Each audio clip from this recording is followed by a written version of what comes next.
Assalamualaikum warahmatullahi wabarakatuh. Alhamdulillahirabbil alamin wa bihi nasta'in. Wassalatu wassalamu ala sayyidil mursalin sayyidina Muhammadin wa ala alihi wa sahbihi ajma'in. Pelajar-pelajar yang dikasihi sekalian, alhamdulillah kita mengikuti sesi pembelajaran di kelas dalam subjek Usuluddin STPN semester 3 dalam bahagian ilmu mantiq. Anda bersama saya, Ustaz Muhammad Sayyidi bin Zakaria. Ustaz akan mengemukakan tajuk pada hari ini, yaitu kronologi sejarah kemunculan ilmu mantiq di zaman Yunani.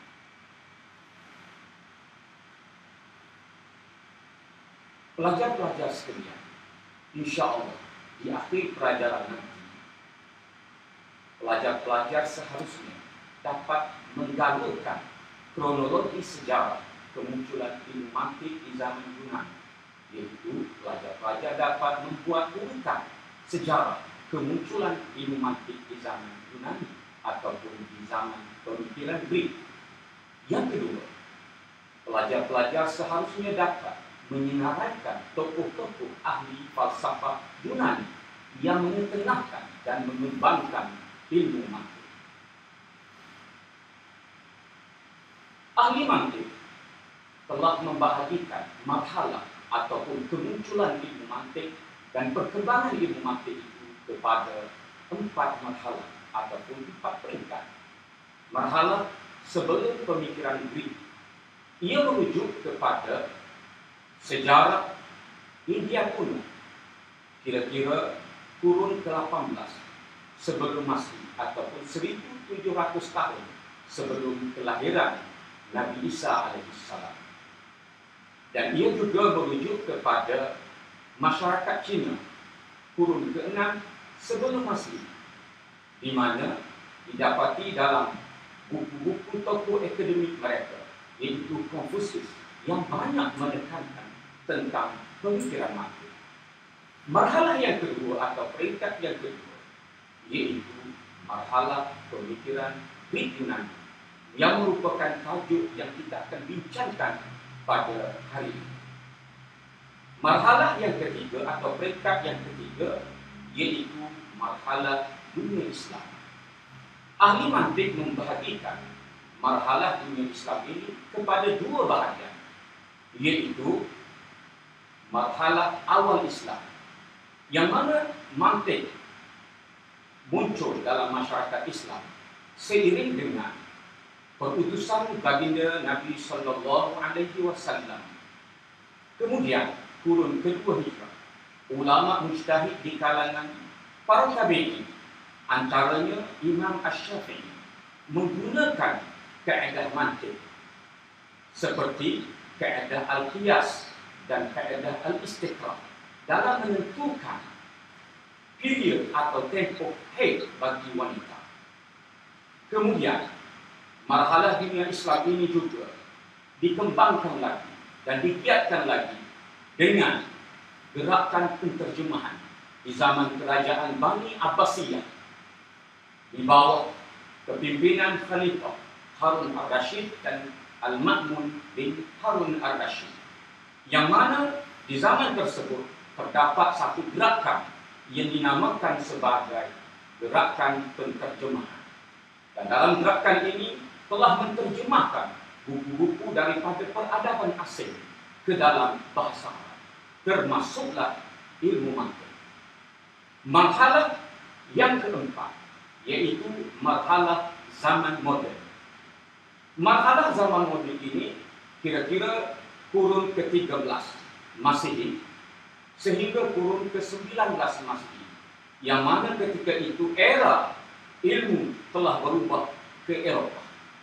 Di sini telah melahirkan pakar-pakar, ilmuwan-ilmuwan daripada barat seperti Roger Bacon, Kant, Hegel, Galileo Galilei, Botrus Remus, Francis Bacon, John Stuart Mill, dan lain-lain.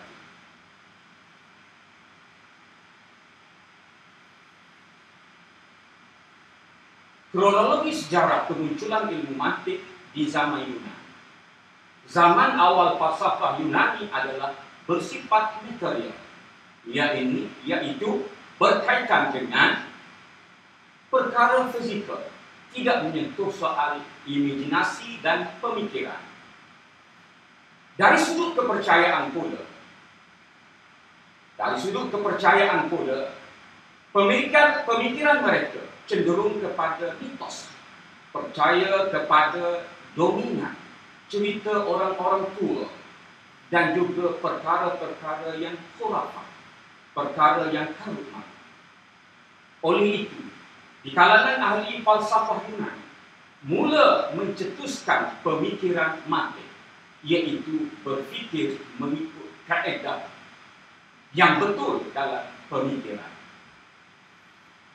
Pelajar-pelajar sekalian, di antara tokoh-tokoh ilmuwan ataupun ahli falsafah Yunani, yaitu Pythagoras, ataupun dalam bahasa Arabnya Pythagoras, yang mana dilahirkan di Samos, Greece, di sebuah kepulauan di Greece sekitar tahun 570 sehingga 490 sebelum Masehi. Dan beliau adalah merupakan orang yang pertama yang mengetengahkan pemikiran mantik. Oleh itu, masyarakat di zamannya telah berubah daripada percaya kepada mitos, percaya kepada perkara-perkara dongeng, kepada percaya dengan bukti dan dalil.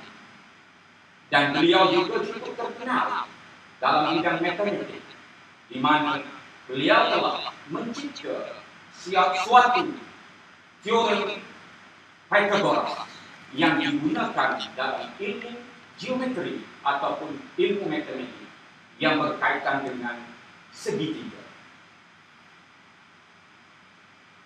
Selepas daripada kemunculan Pythagoras yang mengetengahkan ilmu mantik, disusuli pula dengan seorang lagi ahli falsafah Yunani, yaitu Parmenides atau Parmenides dalam bahasa Arab. Beliau dilahirkan di Velia Marina di Aspia, yaitu di Ilia dalam bahasa Arabnya, pesisir pantai di Italia, sekitar tahun 540 hingga 480 sebelum Masehi. Beliau dianggap sebagai pencetus kepada ilmu mantik, membawa ilmu mantik dalam dimensi baru, di mana beliau telah menyentuh satu kaedah dalam ilmu mantik yang disebut sebagai kanun tidak bertentangan ataupun adam tanaqud.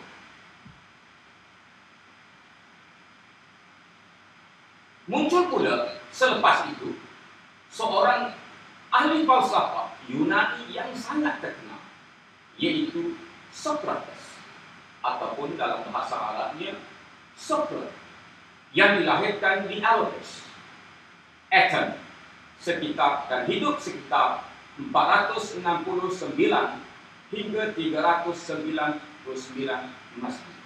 Pelajar-pelajar yang dikasihi sekalian, Socrates adalah merupakan pengasas ilmu mantik yang telah menyusun ilmu mantik dalam beberapa tajuk yang berkaitan dengan at-ta'rif, yaitu pendefinisian ataupun pengenalan ataupun pengertian. Begitu juga dalam al-istidlal, pendalilan, sama ada pendalilan dalam bentuk al-mubashir secara langsung ataupun al-istidlal ghairul mubashir, tidak secara langsung. Begitu juga bahagian al-jadal, yaitu ilmu perdebatan dan lain-lain. Socrates, ahli falsafah Yunani yang banyak menggunakan ilmu mantik dalam bidang perdebatan dan penghujatan terhadap suatu kelompok atau mazhab yang disebut sebagai sofism, ataupun dalam bahasa Arabnya yaitu Sofsataiyun, yaitu mazhab Yunan Lama yang menggunakan akal pikiran bukan dengan kaedah mantik yang betul. Selepas itu muncul pula Aflatun atau Plato yang dilahirkan di Athens, Greece, dan hidup sekitar 427 hingga 347 sebelum Masehi. Beliau adalah merupakan murid kepada ahli falsafah Yunan yang terkenal, yaitu Socrates. Beliau mengembangkan lagi perbincangan ilmu mantik daripada guru dan menegaskan dan meneruskan hujah gurunya dalam ilmu perdebatan dengan kaedah yang disebut sebagai kaedah al-jadal atau kaedah ilmu perdebatan. Selepas Plato, muncul pula seorang ahli falsafah Yunani yang dilahirkan di Istagria, Macedonia. Beliau ialah Aristotle, ataupun disebut dalam bahasa Arab Aristo, yang hidup sekitar 384 hingga 322 sebelum Masehi. Dan beliau dikenali sebagai orang yang menyusun ilmu mantik. Beliau telah menyusun dan mengemas ini ilmu mantik di dalam sebuah buku yang dinamakan Arganun ataupun Arjanun dalam bahasa Arab.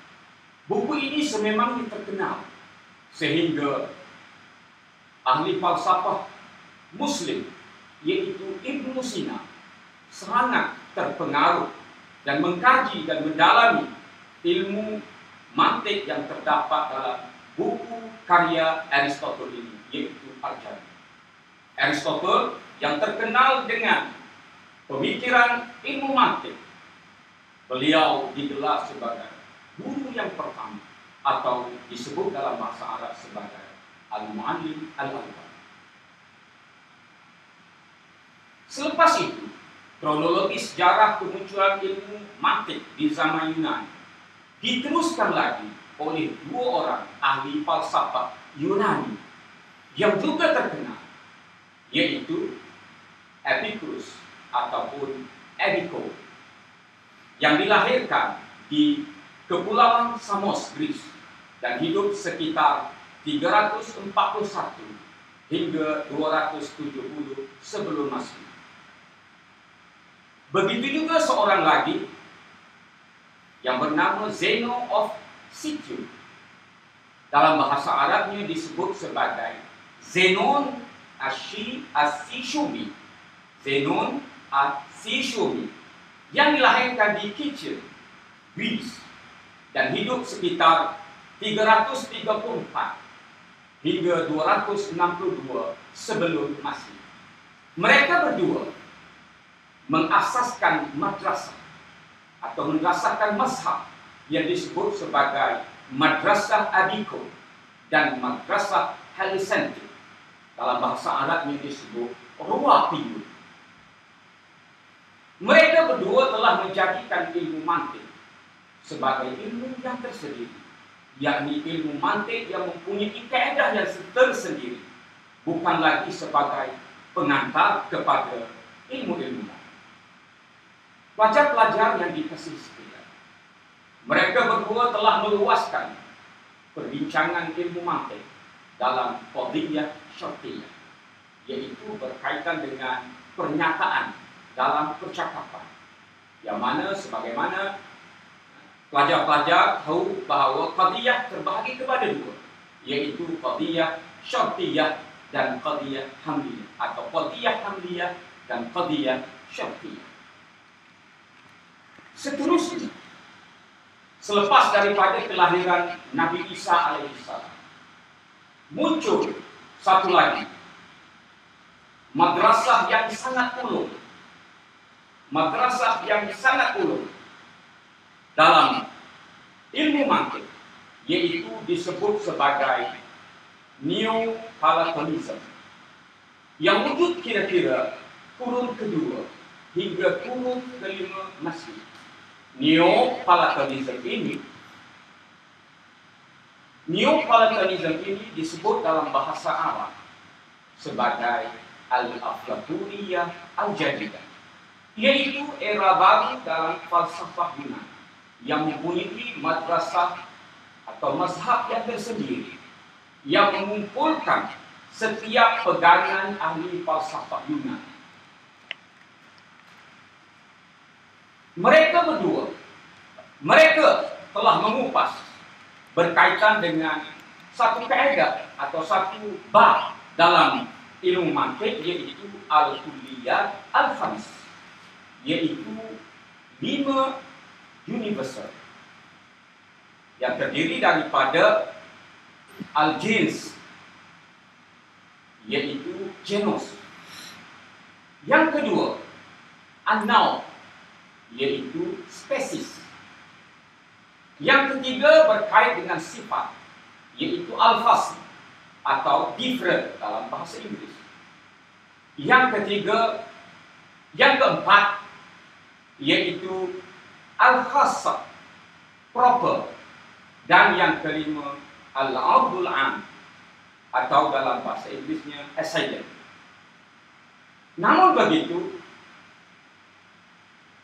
madrasah Neoplatonism ini ataupun Aflatuniyah Al-Jadidah ini ditutup oleh Emperor Justinian